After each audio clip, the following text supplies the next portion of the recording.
Okay, just for a moment, I want you to picture this. Imagine the world, but in stunning, cinematic 4K. The sun is dipping below the horizon, and that golden light shifts into this deep, ethereal violet. And as this incredible quiet just falls over everything, you see it. A luminous canopy, a Sukkah Shalom, a tent of peace, literally unfurling across the sky. And from this canopy, streams of pure light, almost like souls made of stardust, begin to gently descend. They enter people, and you can see the change right on their faces. The lines of worry just soften. Burdens seem to lift right off their shoulders, and this serene, quiet joy starts to glow from within them. Now, this isn't just some beautiful poetry. According to the Zohar, this is a description of a real, cosmic event that happens every single week. It's that feeling, right? That palpable shift that so many of us feel when Shabbat begins. The ancient mystics, they gave it a name, the Sukkah Shalom, the canopy of peace. But they taught that this canopy does so much more than just bring a sense of calm. It actually opens a portal, and through that portal comes something the Zohar calls the Neshama Yetera, an additional, an extra soul. So, we're about to go on a journey. It's one that starts with a really familiar feeling, that unique piece of Shabbat. And it's going to take us deep into the very architecture of the soul itself. And here's our roadmap. This is how we're going to unlock one of the Zohar's most profound and beautiful secrets. So let's start right there, with that feeling, that phenomenon that people have felt for thousands of years, that peace that just descends when Shabbat begins. Because the Zohar tells us this is not a metaphor. It is a literal cosmic event. This quote from the Zohar really sets the stage. It establishes this Sukkot Shalom not just as a feeling, but as a real, protective, sanctifying force. When this holiness awakens, it literally purifies the spiritual atmosphere around us. And all those forces of chaos, what the Zohar calls malignant spirits, but you and I might think of as our weekday anxieties, our worries, our distractions, they have no choice but to retreat. They hide themselves away in the depths. So this protective canopy, it creates the perfect environment for the main event to unfold, the arrival of new souls. Or, to be more precise, an additional soul for each and every person. Think of it like creating a spiritual clean room for a very delicate and very sacred operation to take place right inside our own consciousness. Okay, so this incredible protective space gets created. But what for? Well, this brings us to the main event. This whole idea of an extra soul. And to really wrap our heads around this ancient secret, let's try looking at it through a modern lens, almost like it's a kind of spiritual technology.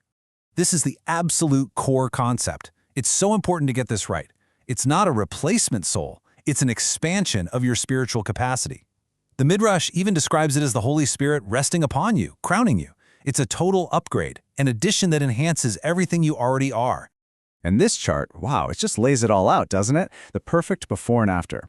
On the left, that's your standard weekday operating system. Your Kli, your spiritual vessel, it's kind of constricted, right? It's focused on all the data of survival. There's a spiritual firewall that's up, filtering out all the higher frequencies. But then, on the right, that's Shabbat. Your vessel expands. Your focus shifts from doing to just being. That firewall gets lowered under the protection of the Sukkah Shalom, and suddenly, you are capable of processing a whole new class of data, sublime, divine information. And that Sukkah Shalom, that canopy of peace, it's basically the secure Wi-Fi connection to the main server, to the cloud of all souls, a dimension the Kabbalists call Bina, or understanding. This is the supernal wellspring, the source where all souls are carved from. And every single Friday evening, the sacred, high-speed connection is reestablished and it's open to everyone. So this patch gets installed, the Neshama Yetera. And what it does is temporarily increase your sensory bandwidth. It allows you to process more joy, more peace, more data from the very source code of reality. It's not just about feeling rested. It's about your entire system operating at a much higher, more harmonious frequency.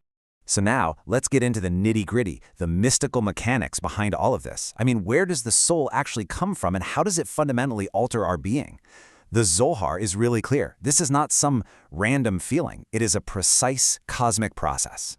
The crucial thing to understand here is that this is an orderly, structured process. It's descending from the highest spiritual realms directly into us. The Zohar teaches that all souls come from this place under the throne of glory, this realm of Bina.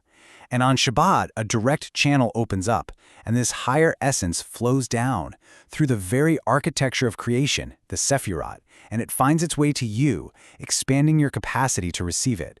And this is where it gets so beautiful.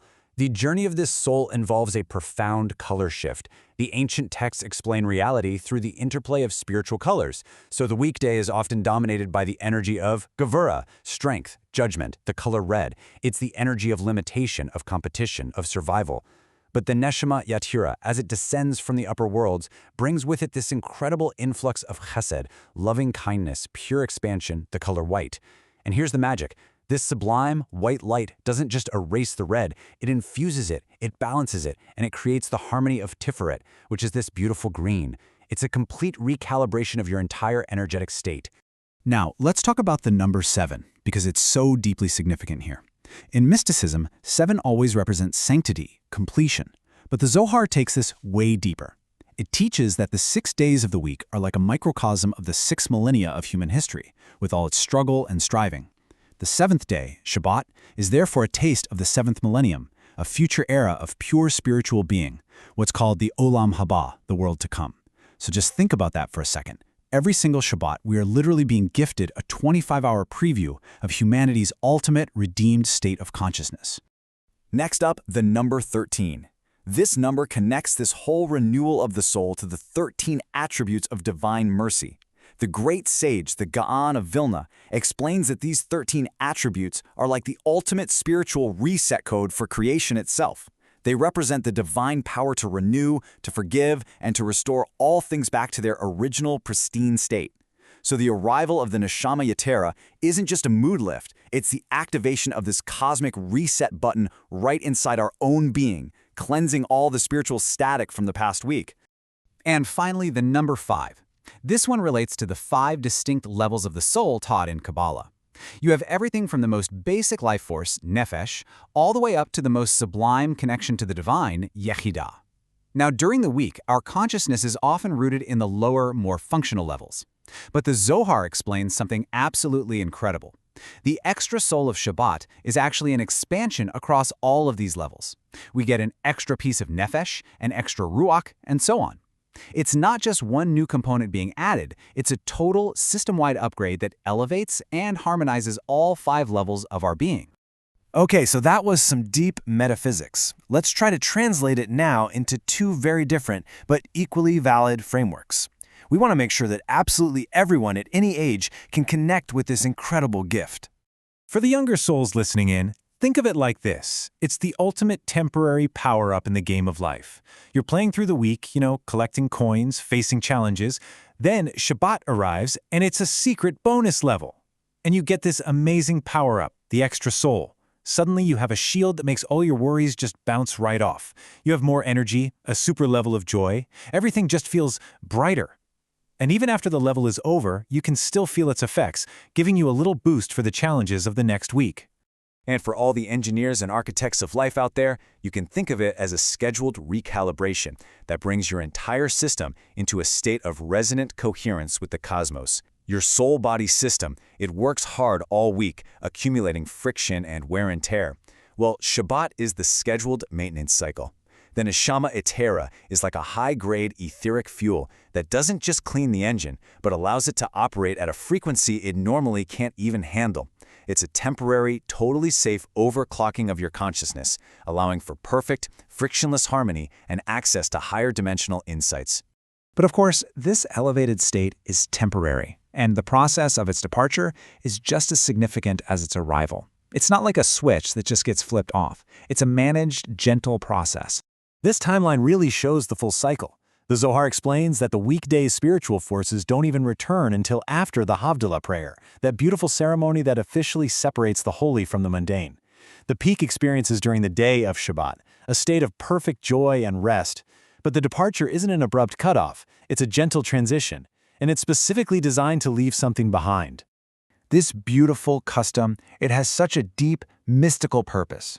It's meant to comfort our standard consciousness as this higher state recedes.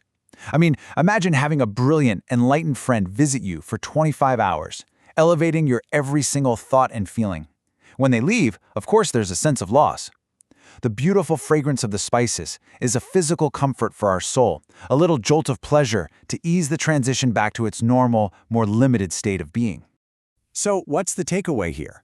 Ultimately, this isn't just abstract knowledge. It is a direct invitation to a lived experience. The entire process, from arrival to departure, is designed to have a lasting impact on the rest of your week.